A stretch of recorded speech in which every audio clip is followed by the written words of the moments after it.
Oke, di konten kali ini kita akan bicarain atau ngomongin tentang yang lagi viral di sosial media ya, which is Twitter ataupun TikTok, yang mana terkait dengan keputusan apa ya, Mahkamah Agungnya Uni Eropa terkait dengan apa ya, apa namanya, gugatan dari pendiri ISL kepada FIFA gitu. Karena ya awalnya pendiri ESL ini kan European Super League ini kan didirikan sama Florentino Perez dan teman-teman lainnya lah, mungkin presiden Barca juga di dalamnya kayak gitu.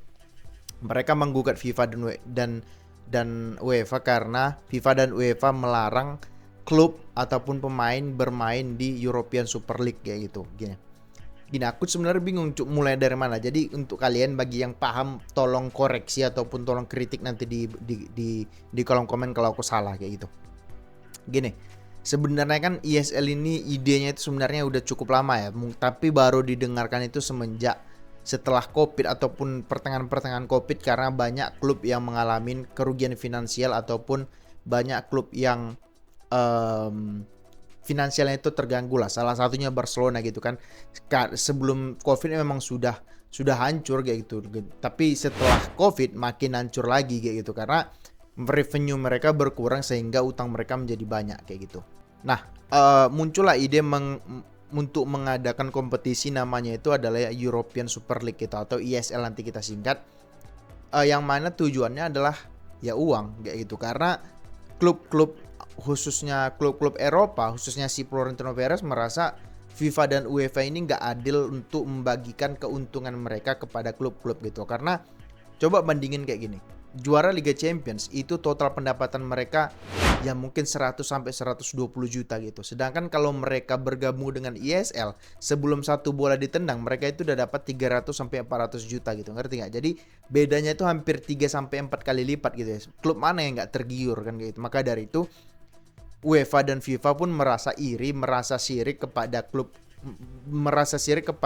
penggagas ESL ini. Mereka takut kehilangan pelanggan lah kayak gitu. Karena kalau kayak misalnya MU ataupun Madrid, dua tim itu nggak ada jadi Liga Champions atau nggak ada di percaturan sepak bola Eropa, ya pasti iklan berkurang, pasti sponsor berkurang, pasti hak siar berkurang gitu. Jadi FIFA dan UEFA mengatakan bahwasanya barang siapa klub yang bermain atau berpartisipasi di ESL, klub maupun pemainnya itu dilarang untuk berada di bawah naungan FIFA ataupun UEFA gitu. Yang mana kalau udah begitu berarti MU nggak bisa ikut Liga Inggris, kemudian Barcelona, Madrid nggak bisa ikut Liga Spanyol, kemudian Juventus, Inter ataupun Milan nggak bisa ikut Liga Italia dan lain sebagainya kayak gitu.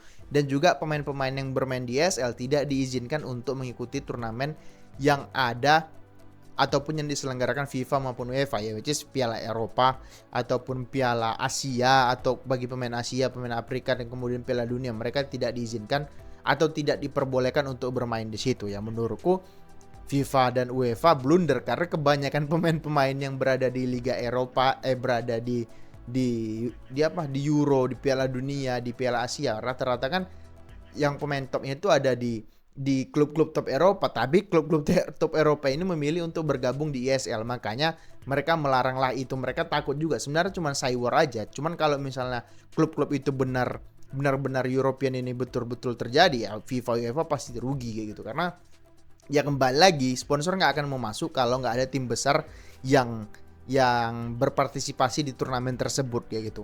Nah, sebenarnya kan si ESL ini bukan untuk mengganggu liga yang ada. Liga itu tetap berjalan, cuman mereka ingin membuat sebuah turnamen tandingan dari UCL, yaitu European Super League kayak gitu kan. Yang sebelumnya itu UCL, karena mereka merasa revenue yang mereka dapatkan kalaupun mereka juara itu nggak nutup kayak gitu. Karena ya kita sadar gaji pemain itu gila-gilaan. Itu Kevin De Bruyne aja di City digaji hampir 400-500 ribu gitu, ngerti ya? Jadi satu minggu dia bisa dapat berapa, 5 sampai 8 M kayak gitu satu minggu gitu loh. Itu masih satu pemain, coba dikalikan ada berapa pemain. Satu pemain taruhlah 22 pemain, belum pelatih, belum staff, belum karyawan, belum perawatan stadion, kan nggak cukup. Jadi artinya apa, mereka harus mengandalkan dari sponsor lah, mereka harus mengandalkan dari tiketing lah. Itu yang menyebabkan bahwasanya Opa Florentino Perez ini membuka gagasan bahwasanya kita harus mengadakan sebuah apa namanya, sebuah turnamen baru yang lebih menguntungkan kita secara finansial gitu ya. Sejauh ini kalau dulu sebelum dilarang sama FIFA dan UEFA, ada 12 tim tercatat ya rata-rata. Tim Liga Inggris top 5-nya itu bergabung, MU, Chelsea, City, Liverpool, Tottenham Hotspur itu menyatakan ketersediaan mereka untuk bergabung. Kemudian di Spanyol itu ada Madrid, Barcelona, Atletico Madrid mau bergabung. Kemudian di Italia juga Inter Milan, kemudian Juventus, mungkin Napoli bergabung gitu. Ada 12 tim lah. Nah, sekarang namun setelah itu mungkin lobby-lobbynya FIFA dan UEFA ini keren gitu. Artinya dia bisa mempengaruhi si klub-klub yang bergabung tadi ini. Ya udah, kalian nggak usah gabung ke situ, tapi ku kasihlah kalian uang sekian ratus juta, tapi jangan gabung ke situ ya gitu ya. Kemudian mereka menarik diri dari ESL ini kayak gitu, ngerti ya. Tapi yang dari awal yang tidak menyatakan ketersediaannya adalah klub-klub dari Liga Jerman, mereka menolak dengan adanya ESL. Kemudian kalau PSG ya aku wajar karena CEO mereka si Nasser Al-Khelaifi itu kan salah satu pengurusnya UEFA ya, jadi nggak mungkin dia mengkhianati UEFA. Dan juga dia nggak, tim-tim kayak City, kayak siapa ya, kayak si PSG itu kan nggak butuh duit gitu, karena duit mereka udah banyak dari Arab sana kayak gitu. Nah kemudian muncullah berita kemarin kayak gitu kan, bahwasanya ECA itu mengeluarkan sebuah putusan bahwasanya FIFA dan UEFA tidak berhak melarang klub-klub untuk berpartisipasi dengan sebuah kompetisi sebuah turnamen yang akan dibuat lagi gitu. Keluarlah pengumuman itu gitu, yang artinya ESL ini bisa bergulir. Nah, cuman yang jadi permasalahan adalah semenjak peraturan itu atau putusan itu dikeluarkan sama Mahkamah Agungnya Uni Eropa, klub-klub itu rata-rata serentak itu menolak gitu. Klub-klub yang awalnya 12 yang kusebutkan tadi itu semua mengeluarkan statement bahwasanya mereka tetap di posisi mereka menolak dengan adanya ESL ini. Nah, cuman yang buat aku agak menggelitik adalah Presiden UEFA. Dia bilang kayak gini, ya biarkan aja mereka melanggengkan acara mereka, menjalankan acara mereka atau turnamen mereka dengan dua klub gitu. Artinya kan di situ dengan pendapat itu ada sedikit kegusaran di UEFA ataupun sedikit kekhawatiran bagi UEFA, karena kalau memang betul-betul itu terselenggara dan juga uang yang masuk itu jelas, selesai itu barang FIFA dan UEFA gitu. Karena kita tahu FIFA UEFA ini mafia kayak gitu. Ya terbukti pengurus-pengurus FIFA banyak ditangkap Interpol, bahkan kemudian si UEFA juga demikian, karena di bank mereka gitu, mungkin mereka di bank FIFA dan UEFA itu mungkin uang mereka miliaran, bahkan mungkin triliunan dolar kayak gitu di bank. Kemudian nggak ada yang tahu kita gaji presiden FIFA, presiden UEFA, nggak ada yang tahu kita gajinya berapa. Ya artinya mafia gitu, artinya mafianya tapi dibuat secara struktur sistematis dan juga mungkin masif gitu. Jadi orang-orang yang kayak kita yang awam-awam ini tidak begitu tahu kayak gitu ya. Karena permainannya itu permainan tingkat dewa, tingkat mafia kayak gitu. Nah, kemudian yang kemudian menjadi permasalahan kan adalah memang benar kalau misalkan lobby dari Florentino Perez dan juga para pendirinya si ESL ini nggak bagus, nggak jalan ini turnamen kayak gitu, karena cuma ada dua klub. Tapi feelingku ya, cepat atau lambat tim-tim yang menolak tadi pasti akan kembali lagi kalau misalkan ada masalah keuangan gitu. Karena apa? Intinya satu, uang aja ini masalahnya kayak gitu. Karena ya kita paham juga kayak gitu, pemilik klub juga ataupun presiden klub atau CEO klub juga paham gitu, mereka nggak akan bisa menjalankan sebuah klub sepak bola kalau nggak ada yang namanya disuntik dengan sebuah dana kayak gitu. Karena kita tahu beban operasional atau biaya operasional dari sebuah klub itu luar biasa gitu. Belum lagi perawatan stadionnya, gaji pemain seperti yang aku bilang di awal tadi kayak gitu. Nah kemudian orang kan bertanya, sebenarnya gimana sih sebenarnya kalau misalnya CSL ini tetap berjalan, gimana format kompetisinya gitu. Sebenarnya nggak jauh beda dengan UCL gitu, nggak jauh berbeda sebenarnya. Ini kalau aku salah silakan dikoreksi ya. Sebenarnya nggak jauh berbeda, karena apa?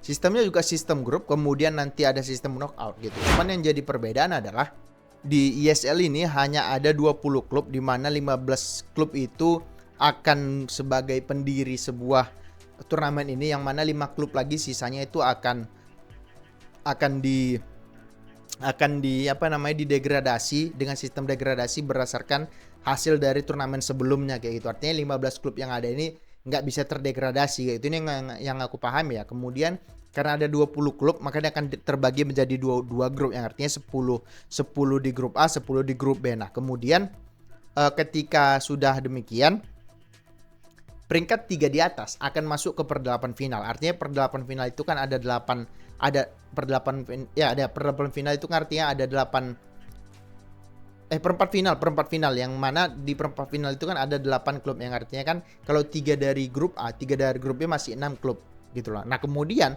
2 slot lagi itu akan diadakan playoff. Playoffnya itu di mana? Peringkat 4-5 masing-masing grup itu akan bertanding untuk memperebutkan 2 slot posisi lagi. Nah, kemudian setelah 2 slot posisi ini ada, mereka akan bermain secara kandang dan tandang. Kemudian nanti ya kayak UCL biasa, ke knockout. Kemudian ya di babak final di kandang netral gitu. Itu aja perbedaannya, di knockoutin aja sih sebenarnya. Kemudian dan juga degradasinya. Kalau di UCL kan tim yang berhak main di UCL itu kan kalau misal di Inggris berdasarkan koefisien dari nilai koefisien dari masing-masing liga gitu. Nah, kalau ini ya berdasarkan kompetisi ISL-nya, bukan berdasarkan liga dari negara masing-masing kayak gitu. Nah, kemudian apa sebenarnya kelebihan dari ISL ini ya? Kelebihannya pasti satu, uang. Karena apa? Di setiap minggu kita bisa melihat 3-4 match gitu. Mungkin di grup A, misalkan di grup A itu ada misalnya MU, misalnya ada City, Liverpool, kemudian Madrid, Barcelona. Nah, masing-masing tim ini akan berhadapan tiap musim. Artinya ya kalau aku pribadi secara orang yang mengamati, menganalisa tentang sepak bola, ya aku senang-senang aja gitu. Karena tiap minggu kita akan melihat match besar yang mana kita bisa menganalisis, bisa belajar dari apa yang dilakukan oleh mereka di lapangan. Kan kayak gitu. Cuman yang jadi masalah adalah si Liga Inggrisnya, kemudian FIFA UEFA-nya itu iri gitu. Karena kalau misalkan itu match itu berjalan, match besar itu berjalan tiap minggu, pasti sponsor banyak datang, yang mana match yang ada di liga itu akan tertinggal. Karena ya siapa yang mau nonton kalau misalnya Liga Inggris yang main itu Crystal Palace lawan Brentford, kemudian siapa lagi, Burnley lawan Sheffield, nggak ada yang mau nonton. Sekarang nggak ada yang mau nonton, sponsor nggak mau masuk. Itu yang ditakutkan FIFA dan UEFA gitu loh. Jadi kalau misalkan main di ESL tiap minggu mereka akan bermain laga besar kayak gitu. Jadi sponsor itu masuk dan dari hak siar mereka bisa dapat banyak income lah kayak gitu ya. Intinya sebenarnya duit aja sebenarnya. Kalau aku pribadi, aku mendukung mana? Kalau aku pribadi secara secara pengamat lah bisa dibilang, kalau aku lebih sepakat dengan ESL, karena tiap minggu kita akan melihat pertandingan besar yang mana kita nggak perlu keluar rumah ke sana kemari, nonton bola aja depan TV gitu. Kalau aku pribadi sih demikian kayak itu. Nah, itu dulu sih yang aku pahami terkait dengan ESL ini guys, dari awal pembentukannya sampai sekarang. Nah, bagi kalian yang punya pendapat berbeda silahkan tulis di kolom komen. Kalau aku salah silahkan dikoreksi gitu. Nah, itu dulu konten kita kali ini. Bagi kalian yang suka silahkan di subscribe, di komen, dan di like. Bagi kalian yang gak suka nggak apa-apa, di skip aja. Oke, terima kasih, semoga terhibur.